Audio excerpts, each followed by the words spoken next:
Bonjour à tous. Aujourd'hui, je suis au Mexique, dans la magnifique ville de Oaxaca. Je vous laisse une petite vue sur la cathédrale métropolitaine. Mais aujourd'hui, ce n'est pas la ville qui nous intéresse, mais plutôt son histoire. C'est pour cela qu'aujourd'hui, je vais vous ramener au site archéologique Zapotec à Monte Alban. Allez, venez! Bon, ok, ça fait un petit peu trop formel en fait cette présentation. Donc, je vais vous montrer la réalité. Voilà la réalité. Aucune organisation, putain. Te lo dije bien clarito. Permanece a la escucha. Permanece a la escucha. 12 de la noche en La Habana, Cuba. 11 de la noche en San Salvador, El Salvador. 11 de la noche en Managua, Nicaragua. Me gustan los aviones, me gustas tú. Me gusta viajar, me gustas tú. Me gusta la mañana, me gustas tú. Me gusta el viento, me gustas tú. Me gusta soñar, me gustas tú. Me gusta la mar, me gustas tú. ¿Qué voy a hacer? Je ne sais pas. ¿Qué voy a hacer? Je ne sais plus. ¿Qué voy a hacer? Je suis perdu. ¿Qué horas son, mi corazón? Me gusta la moto, me gustas tú. Me gusta correr, me gustas tú. Me gusta la lluvia, me gustas tú. Me gusta volver, me gustas tú. Me gusta marihuana, me gustas tú. Me gusta colombiana, me gustas tú. Me gusta la montaña, me gustas tú. Me gusta la noche, me gustas tú. ¿Qué voy a hacer? Je ne sais pas. ¿Qué voy a hacer? Je ne sais plus. ¿Qué voy a hacer? Je suis perdu. ¿Qué horas son, mi corazón?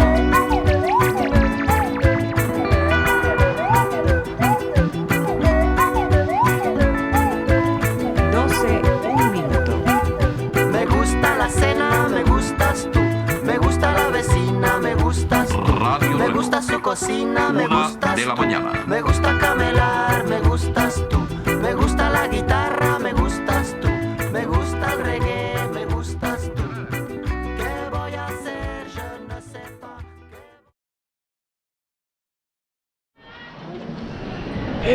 Attends, j'ai pas terminé. Là, ce que je vais te proposer dans la seconde partie, c'est d'en apprendre un peu plus sur leur histoire, leur culture et ce qui rend les Zapotèques si uniques. Donc, t'as juste à rester un petit moment et on va voir ça ensemble. Allez, à tout de suite!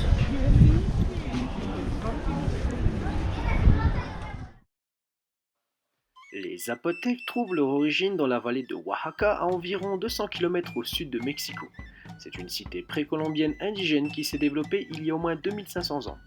Monte Alban, au sommet d'une montagne à environ 1900 mètres d'altitude, en était la capitale et fut l'une des premières grandes villes de Mésoamérique.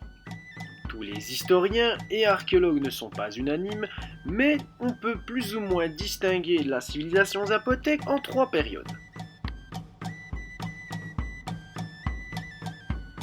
La population de Monte Alban atteint 10 000 habitants avec des travaux de terrassement significatifs où ils arasent littéralement le sommet de la montagne. Ils dominent à présent largement les autres villages.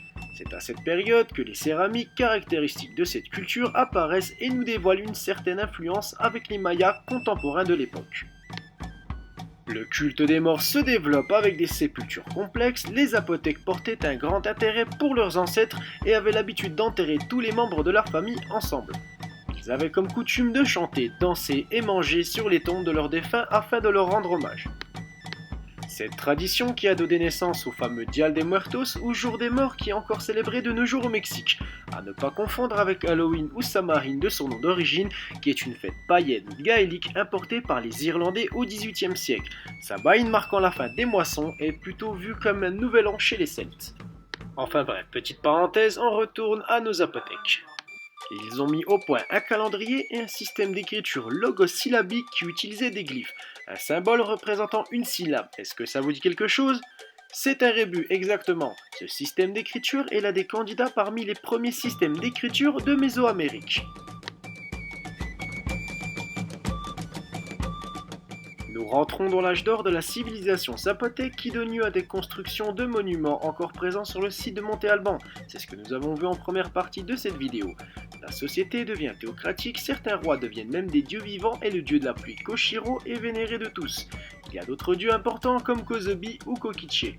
Ce changement culturel s'explique par les échanges avec les autres civilisations comme les Mayas ou Teotihuacan. On retrouve par exemple le serpent à plumes Quetzalcoatl qui est une divinité Teotihuacan. Quetzalcoatl, c'est ce dieu pour qui il arrivait de sacrifier des animaux ou des hommes afin d'assurer la pérennité du peuple. C'est du moins ce que vous pouvez observer dans le film de Mel Gibson, Apocalypto, où l'on voit des Mayas sacrifier des hommes de la forêt pour leur dieu Kukulkan. Kukulkan étant l'équivalent de Quetzalcoatl chez les Mayas, qui n'a rien à voir avec une organisation suprémaciste blanche ou un personnage d'une série télévisée turque. Enfin bref, d'autres cités naissent, comme la cité de Mitla. De grands changements culturels et politiques ont été faits durant ces siècles.